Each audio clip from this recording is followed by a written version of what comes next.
On est ici dans un magasin en plein Jéricho. On est rentré dans Jéricho même avec notre groupe. C'est sûr que c'est pas une chose très commune. On est entre parenthèses un groupe francophone, donc personne ne parle l'hébreu. Moi j'ai une casquette, j'ai caché mes tzitzit et on est dans un magasin, on fait des emplettes. Voilà, en plein Jéricho. Voilà, une femme de notre groupe avec une vendeuse. Voilà.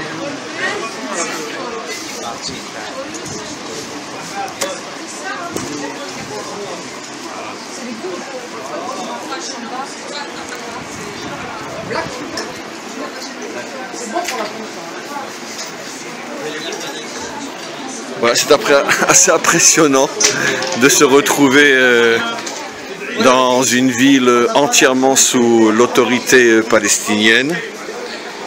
Et les gens sont, je l'avoue, très sympathiques. Et bon, c'est vrai que ça fait marcher le commerce de voir des touristes. Mais quoi qu'il en soit, c'est des gens très sympathiques. Welcome! Des gens très sympathiques. Un jus d'orange?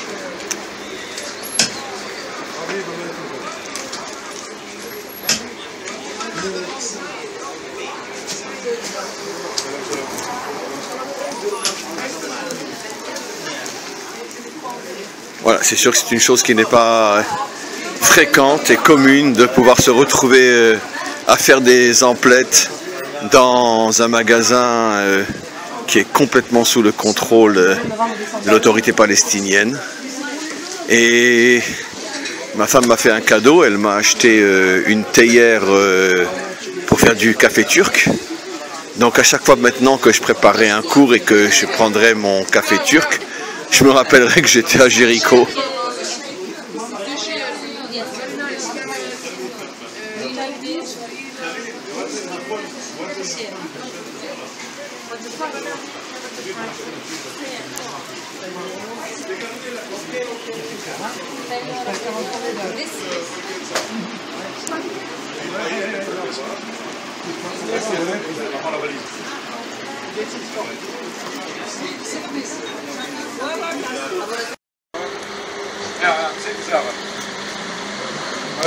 Ça c'est son cadeau. This cadeau for you. Oh. This is my brother. Thank you very much. You're welcome.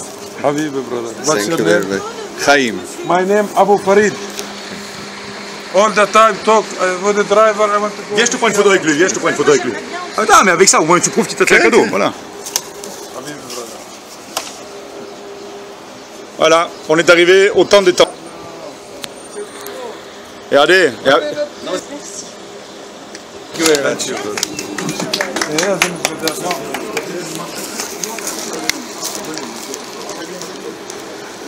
Voilà mes amis, je voudrais prendre la parole quelques secondes avant de donner la parole à David pour des explications plus liées à l'histoire et à l'actualité.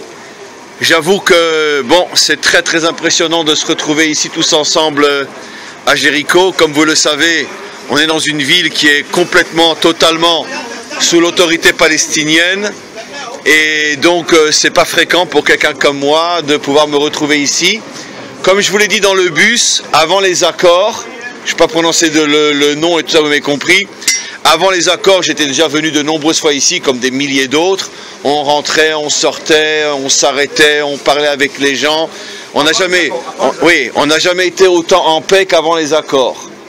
Et depuis les accords, bien sûr, si demain je devais venir seul avec une voiture, etc., je pense qu'on ne nous recevrait pas comme on nous a reçus aujourd'hui. Aujourd'hui, on nous recevra parce qu'on est un groupe de touristes et parce qu'on fait des emplettes dans un magasin. Si je devais revenir demain avec mon épouse seule et garer la voiture ici avec une plaque jaune, je ne suis pas sûr que ça se passerait aussi bien qu'aujourd'hui. Mais quoi qu'il en soit, comment ? Ça peut être des Palestiniens, il y a des Palestiniens qui vivent dans la partie israélienne où ils ont la plaque jaune, surtout ceux qui sont aux alentours de Jérusalem. Et donc la plaque jaune, ça ne veut pas forcément dire qu'on est israélien juif, on peut très bien être aussi, il y a énormément de Palestiniens, si vous voulez, qui ont des plaques jaunes aussi.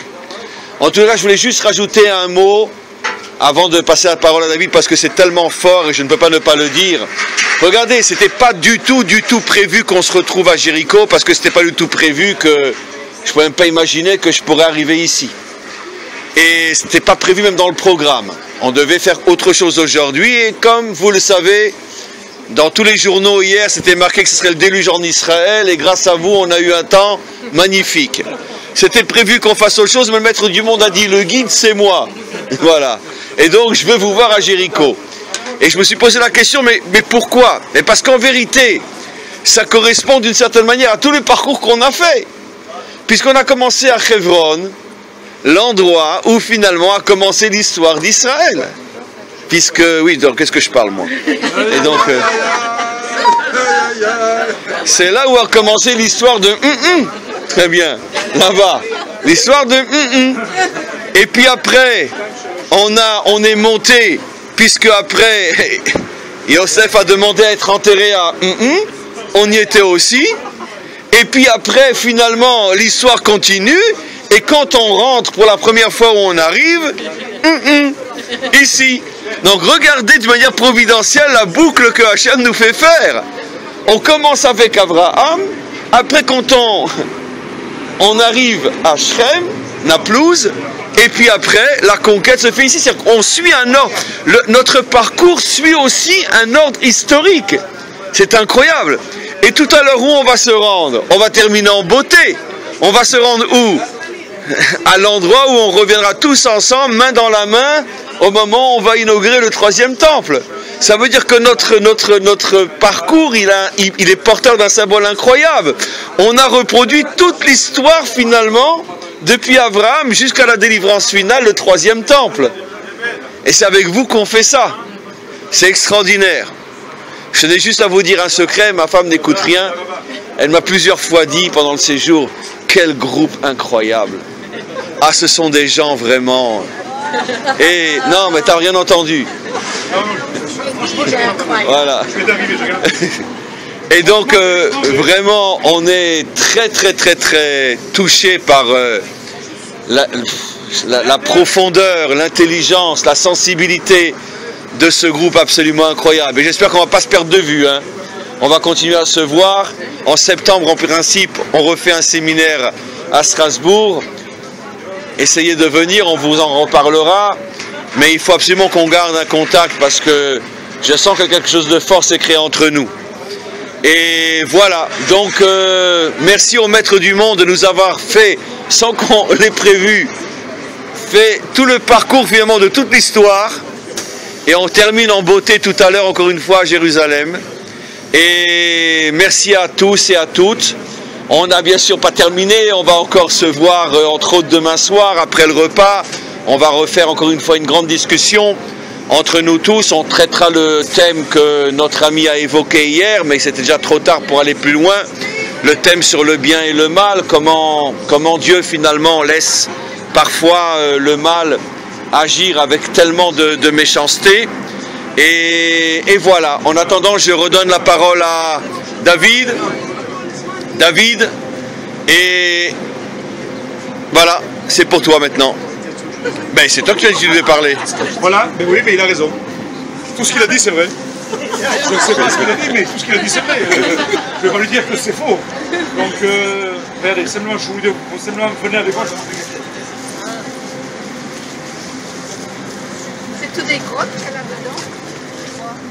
Oui, mais on voit le monastère, il est et les salles sont à l'intérieur de la grotte, c'est aménagé. Le monastère, ça c'est ce qu'on voit à l'extérieur, mais le monastère est dans la pierre. Et là, il y a une construction. Oui, c'est des habitations, David m'a dit.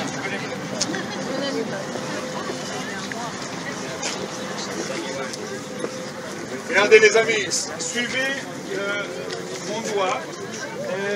Devant nous, en hauteur, il y a un petit bâtiment avec une muraille rouge, vous le voyez? Au-dessus, il y a un bâtiment plus haut avec des toits noirs, vous le voyez? Ok. Allez sur la gauche, vous voyez des maisons ocre, blanches, ocre. Là-bas, au fond. Ça, c'est le monastère du Corental. Ça, c'est le monastère du Corental en souvenir de la tentation pendant 40 jours. Ça, c'est le monastère. C'est un monastère qui date du 4e siècle. Corental, ceux qui connaissent, il y avait quelqu'un qui s'appelait Charitoun, pour les latins, c'était Chariton. Ça veut dire quelque chose, le saint Chariton? Vous en avez parlé? Voilà. Bon, c'est un juif qui vous apprend ça. Chariton, le saint Charitoun. Donc il était là-bas, et il faut savoir qu'à l'heure actuelle, il y a des moines qui vivent en ermite. Là-bas. Et qu'est-ce que je voulais dire là-bas? Il faut savoir que voilà, les moines qui sont là-bas sont des moines grecs orthodoxes. Je le répète, on en a parlé quand on était à différents endroits. Les trois groupes chez les chrétiens les plus influents en Israël, ce sont les Grecs orthodoxes, les Arméniens et les franciscains. Et les Russes orthodoxes, non? Ouais, mais encore plus les Grecs. Les Grecs orthodoxes, c'est eux qui ont ce monastère avec les bâtiments ocre sur le flanc là-bas. Quand vous voulez, on reprend le bus et on y va. Ils vivent de quoi? Voilà, je suis avec une personne de Jéricho. You can speak, you can tell something. Welcome to Jericho. My name Abu Farid from Jericho. Voilà. Welcome to Jericho, français. Ça va bien. Good people français. For français. My shop open for you, for everybody to come here. Welcome to Jericho. I hope to see you soon, everybody. Thank you, thank you, Merci thank you. beaucoup. Merci beaucoup, merci.